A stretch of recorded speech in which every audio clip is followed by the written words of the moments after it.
Village Council meeting. It is 6:33. All council members are here, and if you wouldn't mind starting with Councilmember Muller, if you could identify yourself to make it easy for the transcription. Whoops, I don't think are you on? Al Muller. John Conlow. Francine Klein. Roy Schaefer. Martha Solt. Vic Basil. Allison Alt. Great. So the first thing on our agenda is an update on Page Park and the Red House from our project manager, Jim Wilson, and there's a lot going on, as I understand. Please come to the microphone, and I guess maybe you'll first do the Page Park and allow questions, and then do Red House and allow questions? Okay, thank you. Good evening, everybody. Let's see, the Page Park, breaking down in a couple sections, permits and construction, and there's also a couple design things just for you to be aware of. The permit issuance currently is pending a receipt of the revised easements. We had sent the easement documents in, the county made some revisions to them, so we have to re-sign them and resend them in. And after the receipt of those documents, there's approximately 4 weeks before we would get our permits. It sounds like That's the stormwater permit. that's a stormwater Right. permit. That's the ability for us to start working. Okay. The total duration of construction is about 2 months. So if we receive the permits in, say, mid-June, that'll bring us into the third week or so, the latter part of August for completion. We're also continuing to make efforts to, when I say this, I always want to say I'm really going to say this out loud, to figure out how to not do the pergola. There's a permit that was submitted, so we had to apply for a demo permit that we had to do. Now we have to close out the other permit, and we just want to do very carefully, but we are pursuing that and should have that done shortly. The design issues on Page Park, so that everybody's aware, there is a tree in the northeast corner of the park, and I'm not an arborist or whatever, but it looks like it's a nice tree, but it is the root zones are being impacted by the required bioretention structures, and the bioretention cannot be moved or relocated enough to not impact the tree. The Montgomery County and the civil engineer, as well as we had our own arborist look at the tree, and they say it was okay to take it out. They don't think it will survive, but the Parks and Grounds Committee on Friday unanimously voted to try to see what we could do to try to save this tree. So during the process of the construction, we're going to get the arborist involved, just make sure we're doing everything we can possibly to allow for that tree to survive.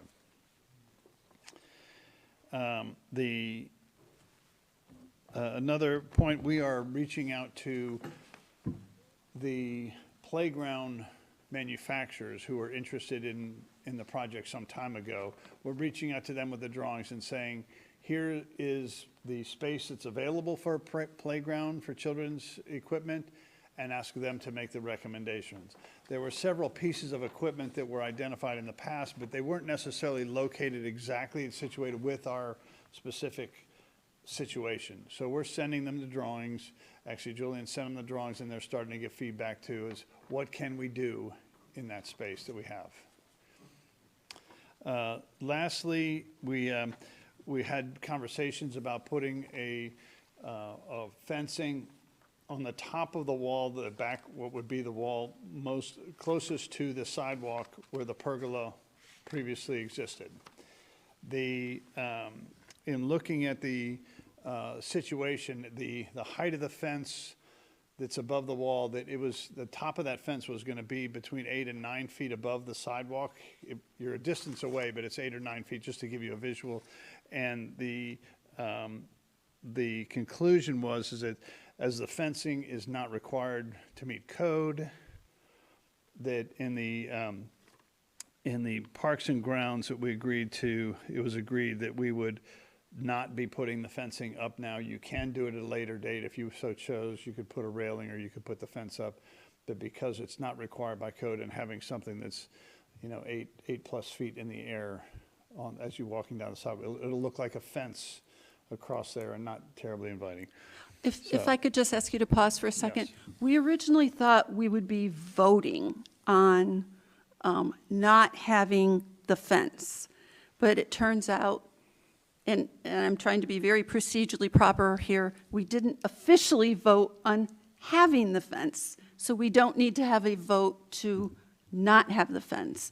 We had discussions where we thought we would, so there's not going to be a fence, and we don't have to vote on it, but I would also like to add a little clarification on, I saw the drawings of the fence, and I would say it looked closer to a prison than a fence. So, yeah, that, if you get up there, you're not getting out, so. Madam Chair, I just point out that I think that's a much more logical decision than the county, who did not approve the pergola, but decided that we definitely needed a permit to take it down. Yeah, I understand.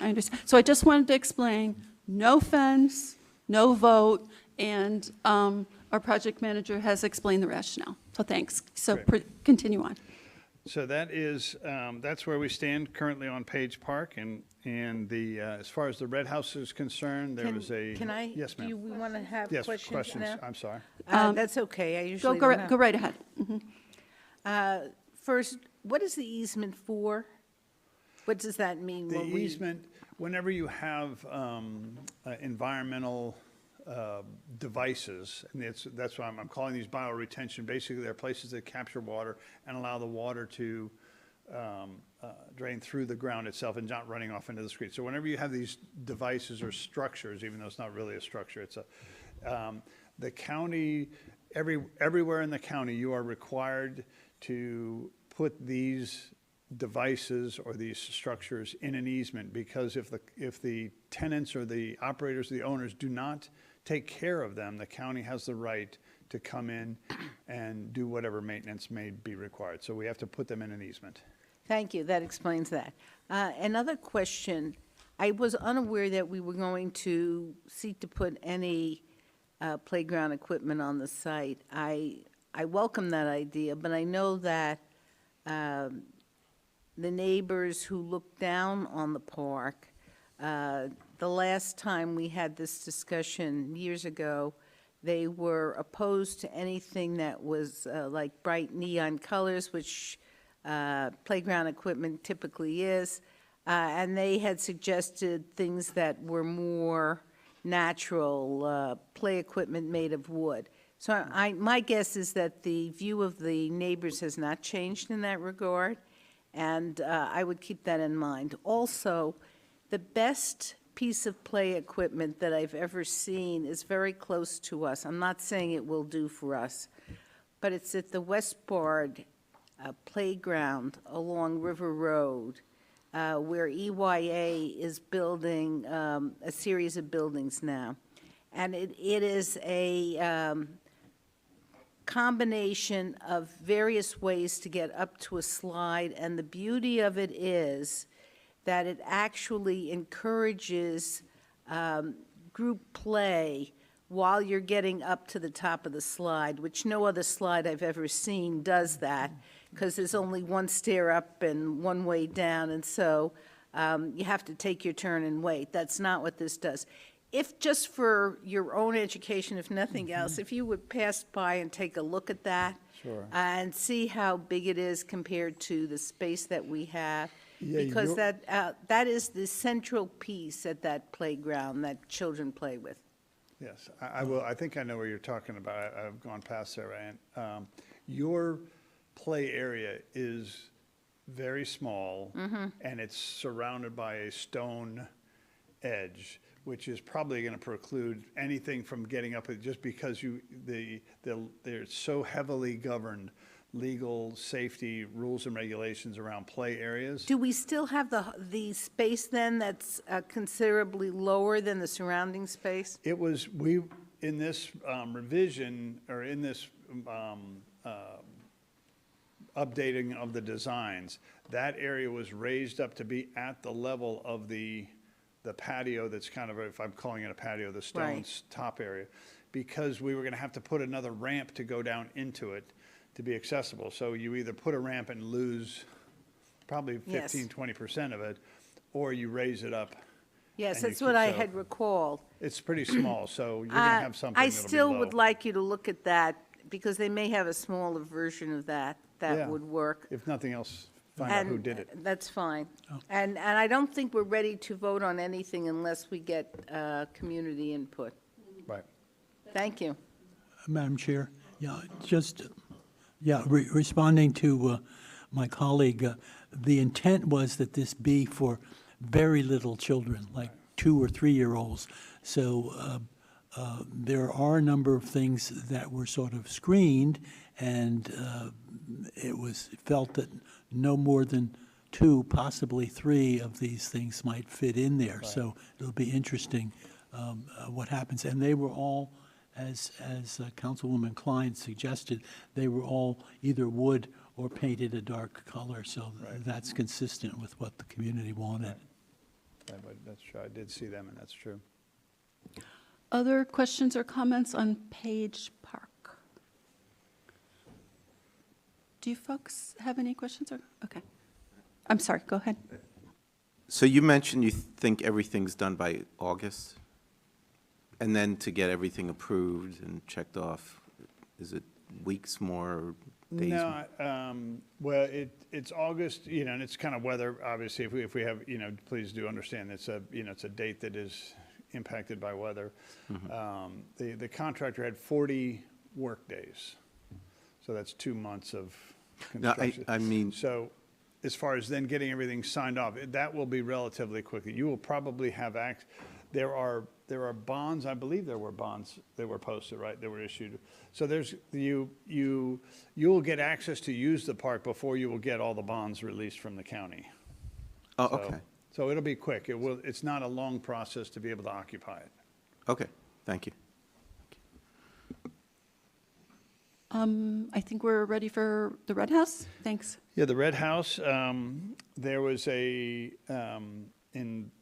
as a contractor was trying to get his final inspections, some requirements of some of the existing railings that were there had to get modified, and those have been installed, and the contractor has scheduled final inspections for tomorrow.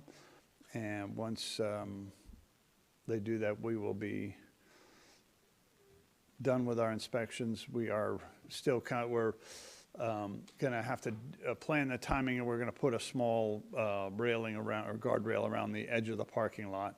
But it was not a permit issue or a code issue or anything. So there was a little bit steeper edge to the asphalt, and rather not get a car snagged on it. So that's all we have. So, assume it passes inspection, are we then sort of passing over to do we call it the leaseor? tenant, The tenant, there we the go. tenant, yeah. The tenant to do the internal things they wanted to do? Yeah, he is in for permit. His documents are in for permit. I do not have an update of when, kind of any of his timing type of things. Of course, I know he's going to be anxious because he's going to start paying rent and not have any income, so he's going to want to scoot along fairly quickly, so. Okay. Councilmember Mueller, and then if thank you. anyone else has questions? Yes, I mentioned to the manager a month or so ago that we really do have to bring the present council up to date with what was negotiated, I don't remember how many years ago, with the Estrada family on what the plaque would look like. You may recall, or not, the purchase of the property was not only to decide how much the council would pay, but also would agree to give appropriate recognition of Miss Estrada, who rescued the house from complete deterioration, and the inscription of a historic plaque for the historic house was discussed, and the trail of emails I did find and gave to the manager, so that can be shared with council. out of the blue, I've not spoken with Mr. Estrada. Dan and his sister were the ones that negotiated the sales until, I guess, just a few days ago, out of the blue, he emailed me and wanted to know what was happening with the house. He must be following what we're doing from a distance, because I don't think there's been any update, certainly not from me, and I don't think from the manager. In any case, I told him that we would be looking at the final wording for the plaque and would let him know as soon as the council had decided on that. But if the manager would share that, I would appreciate it. The place that the plaque would be done is probably the place that we get all of our plaques, but the wording does need to be looked at. I hope it won't be changed greatly, only because I don't know what the reaction of the Estrada family is. It took 2 or 3 back and forths. The mayor at that time, Melanie Rose White, and myself worked on that, but you will see what it looks like, and much of it was at the direction and the approval of the Estrada family. Councilmember Mueller, are you suggesting the precise language has already been approved? No, the language has not been approved. Okay. It was looked at, and Mayor White felt that even the color of the plaque had to be decided by the council, and since at that time I don't think the color of the welcoming sign to Friendship Heights had been decided on, I think now there probably would be agreement, but it's up to the council, that the color would be compatible with the blues on all the other signs, but that was not decided. Neither the wording nor the exact placement. Obviously, it has to be somewhere near the house. Okay, would you like to propose something, being the historian? Or would you like to propose something, being the historian, or would you rather have the Well, I would simply support what was discussed before, but okay, so you'd rather, I would rather everyone look at it and hopefully not completely rewrite it. Not that would bother me, but I honestly don't know the reaction of Mr. Estrada. okay, thank you. Any other, there we go.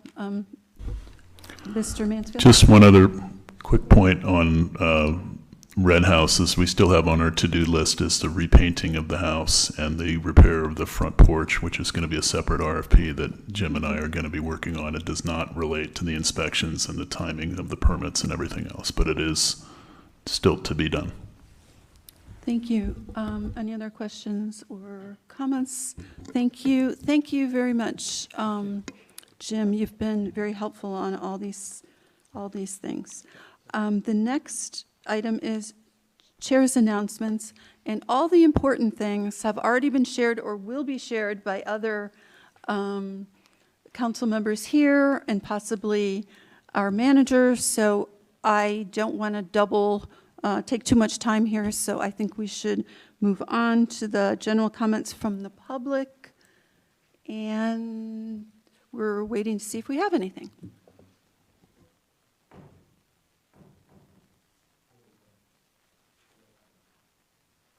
No comments. Okay, that means the next item is the village manager's report. A couple of quick items. One is the ballot drop box has been delivered to the front of the village center for the primary election, which is June 23rd. So people who want to vote by mail or absentee ballot can drop it off in that box. And the county comes and picks it up all the way up to June 23rd. And we do have a security camera on the box, which we're required to have, that we just had installed specifically for that box. But once the box is removed, we'll still have the camera in place for the front of the building. Also, we did our annual sidewalk inspection and completion of the removal of the trip hazards, which just was completed last week. And but we do have some areas of sidewalk that need to be replaced completely, so we're going to have a separate job for that and we are soliciting some bids from contractors. We want to get that work done as soon as we can. Thank you. I have a question about the voting box. Sometimes there's a lock on it, and sometimes there's no lock, so if it's, does it get locked overnight, or? Yes. Can you explain that? It should be locked generally, and then they unlock it when they come and empty it. And I think they're emptying it on a daily basis, but it should generally have a lock on it. No, I mean locking so you can't put your ballot in. No, you can always put your ballot in. Okay, okay. Yeah. Madam Chair, it's only unlocked when the ballot box being stuffed. Aha, I understand. Okay. Any other questions or comments here? So, Mayor, you're next. I don't have anything. Nope. Okay, we're good. Thank you. Looks like we have a goal here of having a fast meeting, so nobody interfere with this plan, please. Treasurer's report, please. Okay, thanks, Martha. Briefly, for the 10 months through April, revenues have come in at approximately $2.4 million, which is pretty much in line with the same period last year. Expenditures are at approximately $2.2 million, but that's about $111,000 or 5% higher than last year. So two major issues account for much of the expenditure increase. One is salary and benefits are up in part because the police contract, at least as I understand it, hasn't been in place longer than this year compared to last. I think that's right. And then we have also seen, not surprisingly, a spike in maintenance costs related to the Red House, 4602 North Park, and the Village Center. I think so. The good news is we still have an estimated $200,000 surplus through April. The not quite as good news is that the surplus is down significantly from the same period last year, when it totaled about $326,000 through April. So, and I'll talk about this a little more when we get to the budget, but the surplus is likely to decline further going into next year. But on the capital side, we have spent approximately $454,000 so far this year. That's a significant increase from prior years, with costs largely related to Page Park, the Red House, and fountain improvements and waterproofing at the Village Center. So our fund balance now totals about $4.6 million at the end of April. That's down about $200,000 from the start of the year, largely reflecting our capital expenses, offset by interest earnings and our surplus. So bottom line is we're in pretty good shape this year, and we'll talk a little bit more later in the agenda about the proposed budget for next year. Okay, thank you. Thank you. Committee reports. And I know a lot is happening on the development front, and you're going to be the star, I think, Francine, as chair of the Advisory Committee on Development. So I think you're next. Thanks.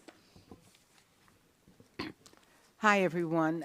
This afternoon, the Village Council, meeting with our lawyer, Dave Brown, did agree to initiate a lawsuit with regard to the Geico property in order to ensure that Geico, its developer, EYA, the County Planning Board, and the Montgomery County Council all ensure that the binding elements that were agreed to in 1998 be followed. We have been told by Planning Board staff and EYA that they don't believe the binding elements that were agreed to in 1998 and were subject to a local map amendment apply anymore. And they have reasons that they argue it no longer applies.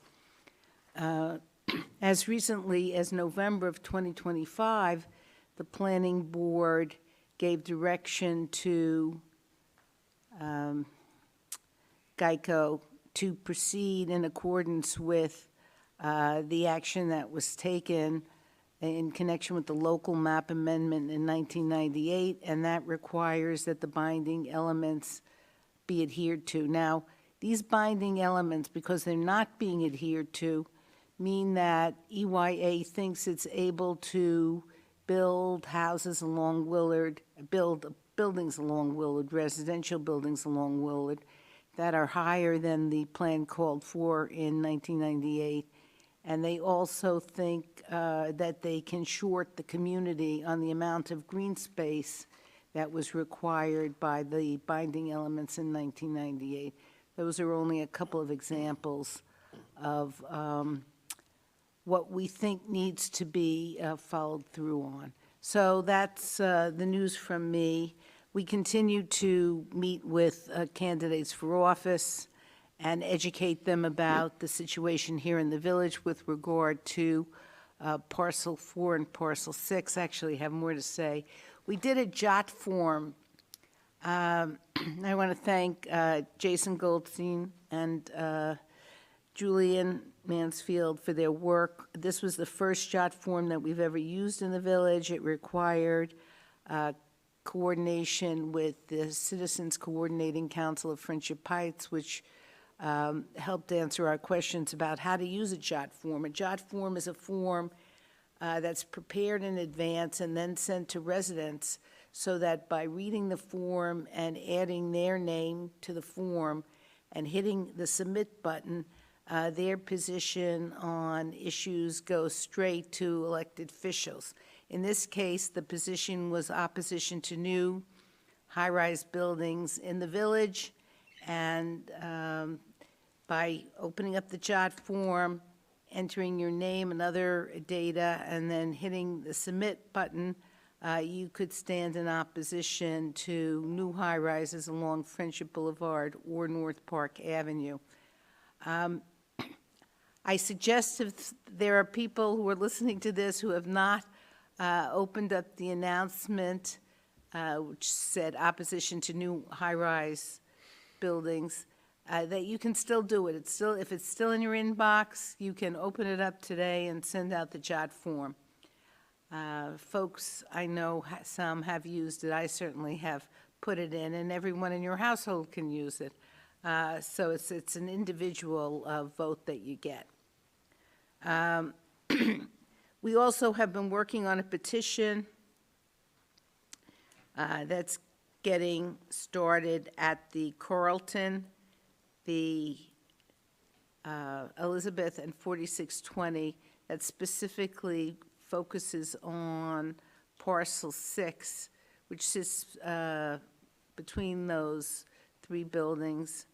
And we're hoping that people sign that petition because it's specifically about that parcel and what constructing a high-rise on that parcel would do to the ability to get natural light, sky views, and keep North Park lit and out of the shadows and not create an urban canyon. So that's something as well that folks can participate in if you live in those 3 buildings.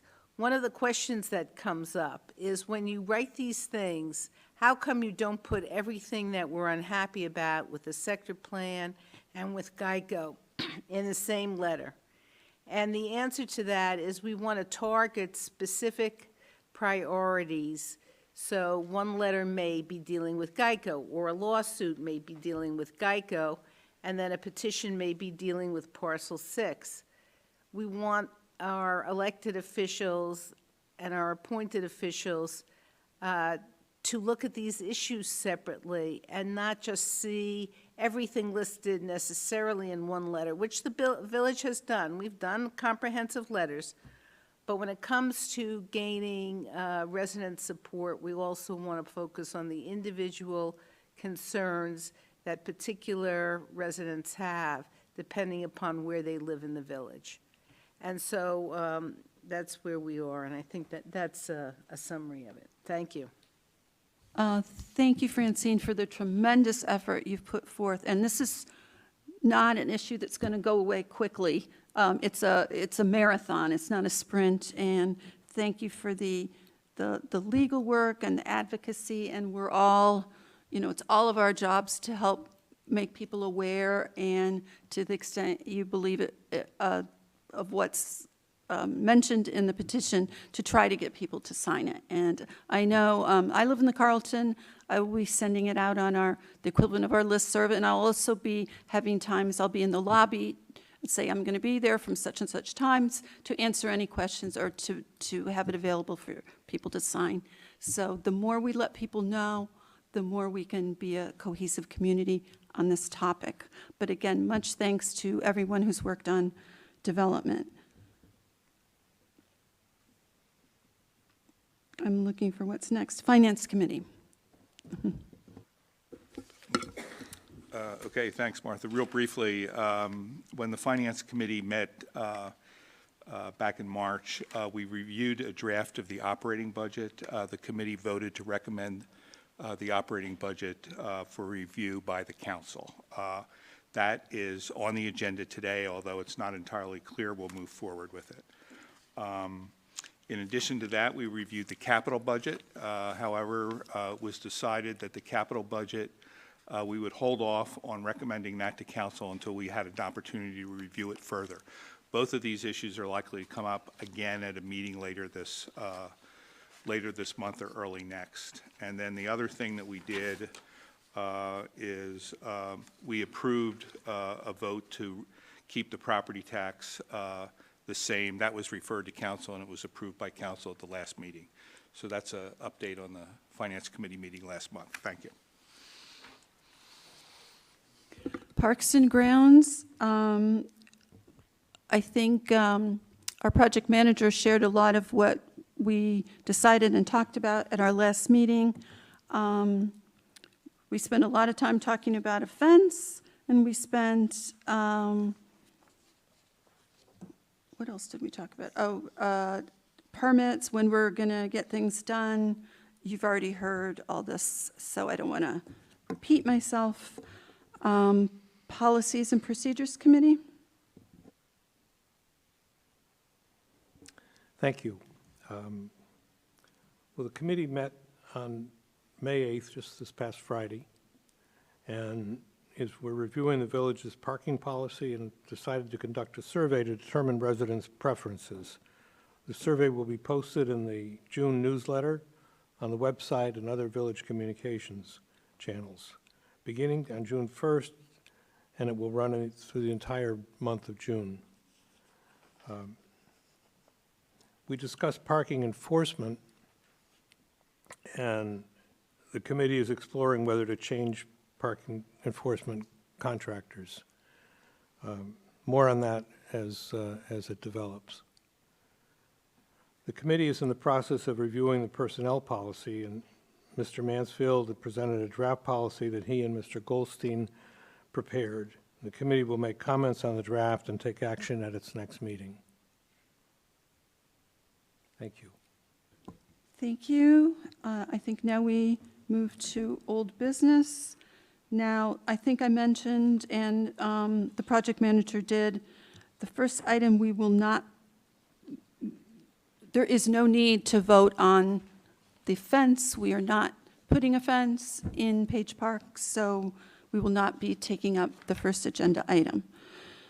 So, new business, the first item is the discussion vote on the proposed fiscal year 2027 operating budget. I'm suggesting breaking this up. Our treasurer has a presentation to help us learn more about the budget, and I was unable to go through all the materials, so I'm proposing that we discuss today, but vote at the next meeting. So I'm moving to postpone the adoption of the fiscal year 2027 operating budget until the next meeting, which is in June. Second. Thank you, John. All in favor? Oh, I'm sorry. Discussing about postponing? Yes. Okay, discussion. Thank you. Very quick question. If we're going to postpone the vote, would you be more comfortable postponing the discussion? Or would you want to do it now? I'm asking. I'm not- Yeah, I don't think it hurts to, for me to give a brief update of Okay. where things stand, and then we can take it from there. Okay. To add on to that, I had asked our treasurer to proceed with the presentations because it helps me learn, and it helps me figure out what questions I have. So are we ready to vote on the postponement of the vote on the operating budget? All in favor, say aye. Aye, thank you. That sounds unanimous. So we have our last item for our public meeting. I'm sorry. We are talking now about, our treasurer is going to educate us on the proposed operating budget for fiscal year 2027.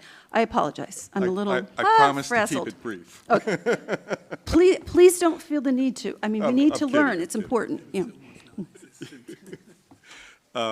Okay, so I'll just give a brief overview of where things stand. The recommended operating budget, or estimated expenditures, I should say, for FY '27 is approximately $2,964,000, or just shy of $3 million. That's up approximately $117,000, or 4% from this year's current estimate. So expenditures are up, and the 4% increase basically means, and I'm talking about the budget now, that expenditures for FY '27 are 1%, are up 4%, or 1% over the rate of inflation, which averaged 3% for the DMV, Washington, Arlington, Alexandria, including Montgomery County through March. So we're up a little more. The proposed budget is up a little more than the rate of inflation. And the major reason for that is that we're still playing catch-up on salaries. In addition to the Finance Committee's proposed 3% increase in salaries due to inflation, the proposed budget includes a 1% pay pool, or $6,000 to be distributed by the village manager, and an additional $16.7 to be distributed to employees whose salaries are considered below comparable positions in other jurisdictions. So, none of this includes police salaries, which are set under contract. So, in developing these salary estimates, I want to thank members of Policies and Procedures Committee, including Al, Martha, and Vic, Martha, and Francine, for coordinating with Finance on pay pool and comparable salary adjustments. I think that coordination helps us better understand the issues and reach consensus.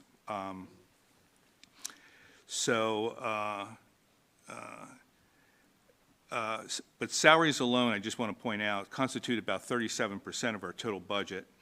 Most other expenditure categories in the proposed budget are reasonably in line with expectations, and in total are expected to come in below the rate of inflation, with an estimated increase of about 1.8% in other items of expenditures, excluding salaries. So on the revenue side, however, we're facing an approximate 5% decline due mainly to the $242,000 estimated drop in income tax revenues in fiscal year '27 because of the government shutdown and layoffs. The good news here is that despite the estimated decline in revenues next year and a 4% increase in expenditures, we still have an estimated surplus in the proposed budget for next year of about $5,000. The not-so-good news maybe is that the proposed budget suggests we need to pay close attention to managing our expenditures to avoid potential tax increases if possible going forward. So let's see. So I think essentially we're facing what I think of as a sort of budgetary version of stagflation, in which revenues are declining and expenditures are rising. And hopefully the economy recovers, revenues rise, and we can move on, but there's no guarantee, given all the uncertainty around our geopolitics. So I think we need to keep a close eye on our budget and manage expenditures as best we can. And at this point, I'll turn it over to Martha for comments. I have a question about what you just said. You said the police were not included. Did you mean not included in the increase? They're included in the operating budget? Oh, absolutely. Yeah, okay. Not included As an in the salary increase. increases. Yes, okay. Yes, sorry. Okay. I do have a question for the village manager. Is this proposed budget available to residents to review? Can we post it? Yeah, it can be posted. It has Okay. not been because it's still being reviewed by the council, but it can be posted. Are you Are saying, we- are you saying we would normally post it only after it's approved? Once it's been approved through the process, typically, yes, but, prior to the public hearing and all that. But this time, we had a public hearing on the tax rate only. Okay, So we would publicize it at some point. So that's a sort of a process question. I'd like to confer with our treasurer. I'm in favor of letting people see the proposed budget before we vote and give us comments or show up at the next meeting. Would that be amenable to you? I think that I have a problem with that, given the short amount of time that remains for us to get the budget approved this year. I think Okay. if we wanted to consider something along those lines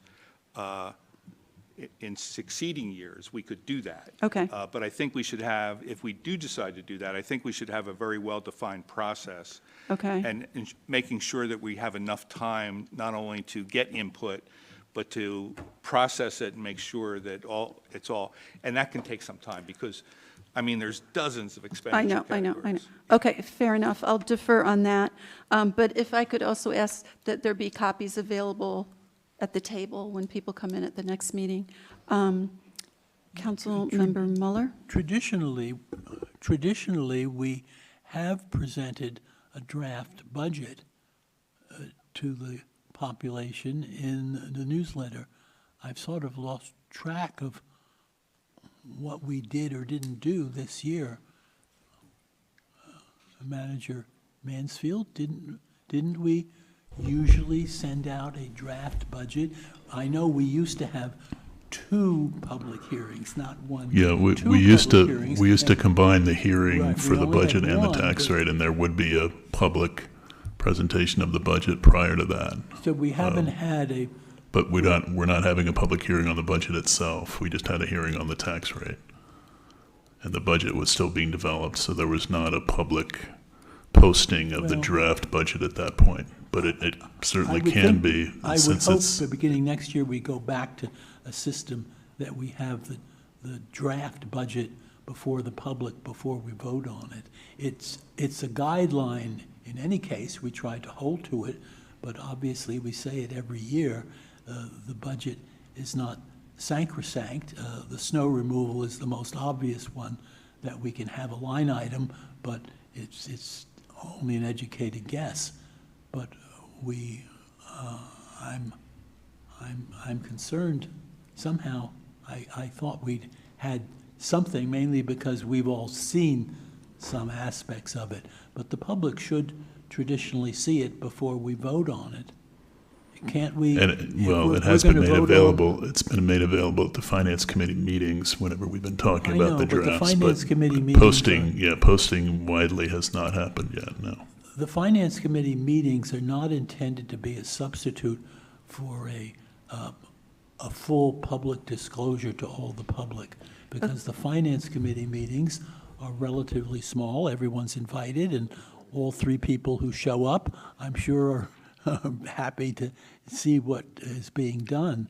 But I agree with the chair that I think at some point going forward, and if we're going to vote, we are going to vote on a guideline budget. There's no reason that that can't be ready and available the week before. Thank you. I'll just say John. That's the word that's popping out of my mouth. Treasurer Conlow. I just want to offer a cautionary note that the budget is highly technical and complicated, And when you make it available before it's approved by council, you're opening it up to a lot of issues that could be drag on and be difficult to reconcile. So I think we need to be a little bit careful.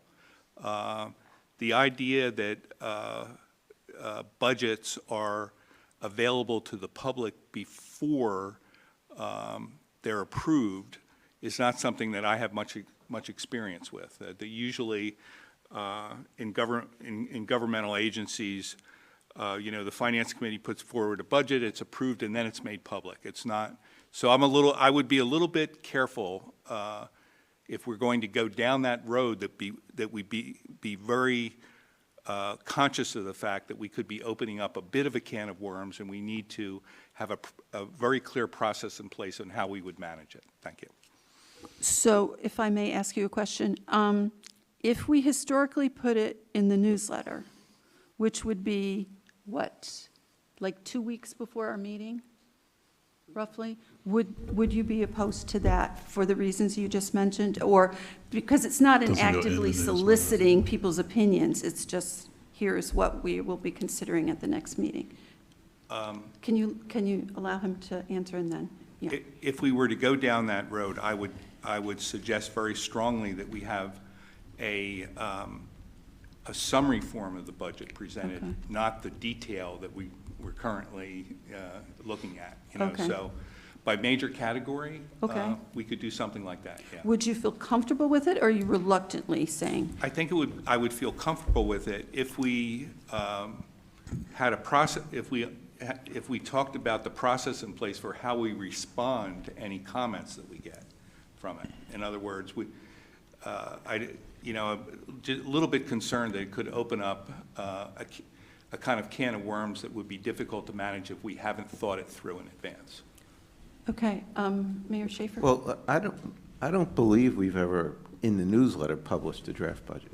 That's exactly what I was going to say. Yeah. We don't put it in the newsletter. We'd put a reference to it in the newsletter. We could Right. say it's on our website. We might even put a link to Yeah. it in the newsletter, but it would not be published in the newsletter.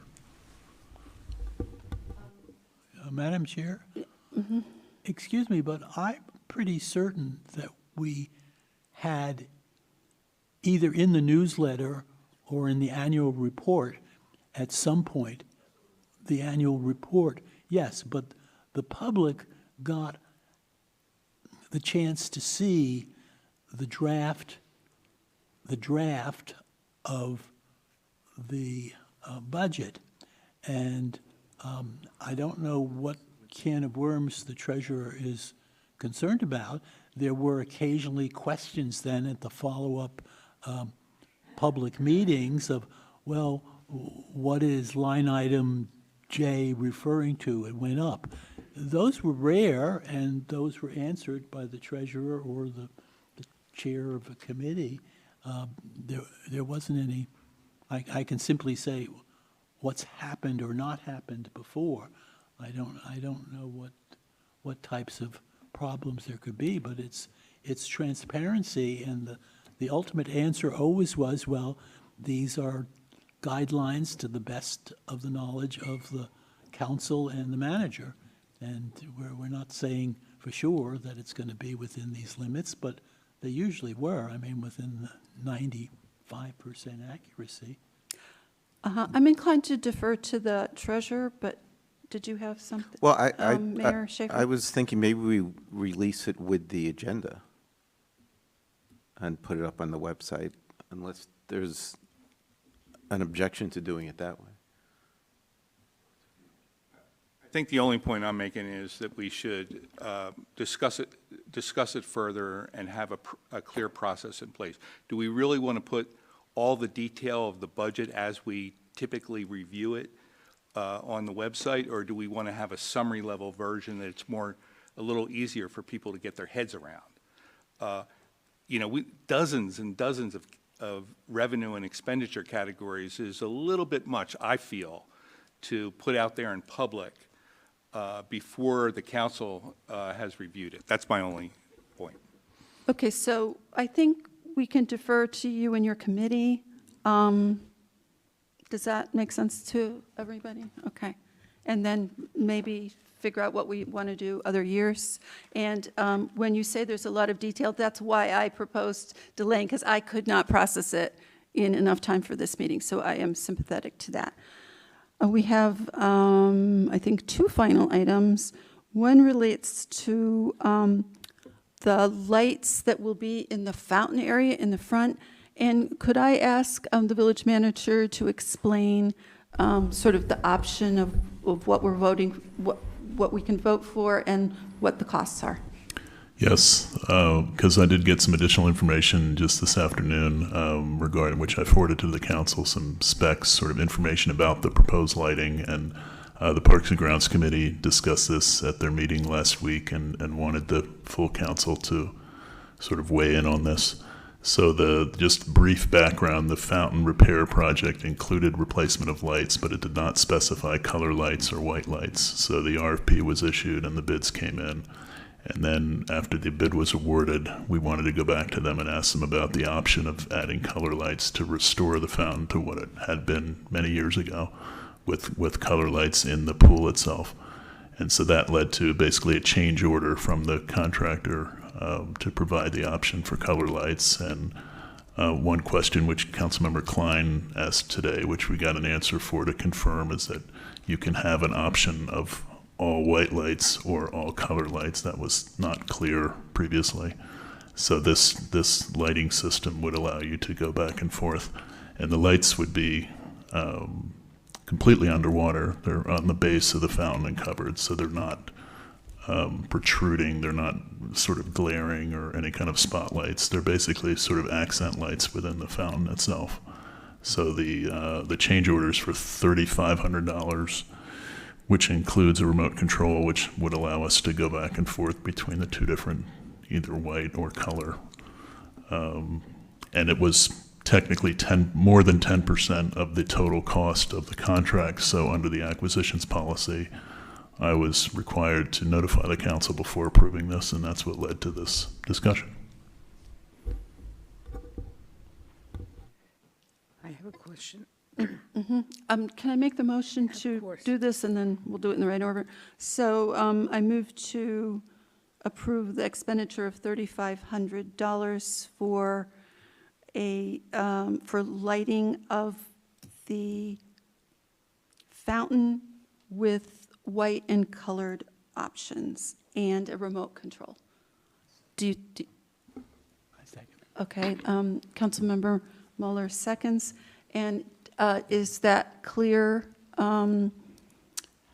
Mansfield, for purposes of acting on it? Okay, so we have a motion and a second, so that means we discuss and ask questions. Councilmember Klein. What would be the cost if it was just the white lights? The base cost of the contract, which was $27,000 plus. So this the is white it? lights was included in the base cost of the contract. To do the color option is an additional $3,500. It's basically a change order. So the total now would be, $27,000 plus $3,500. Thank you. Other questions or comments?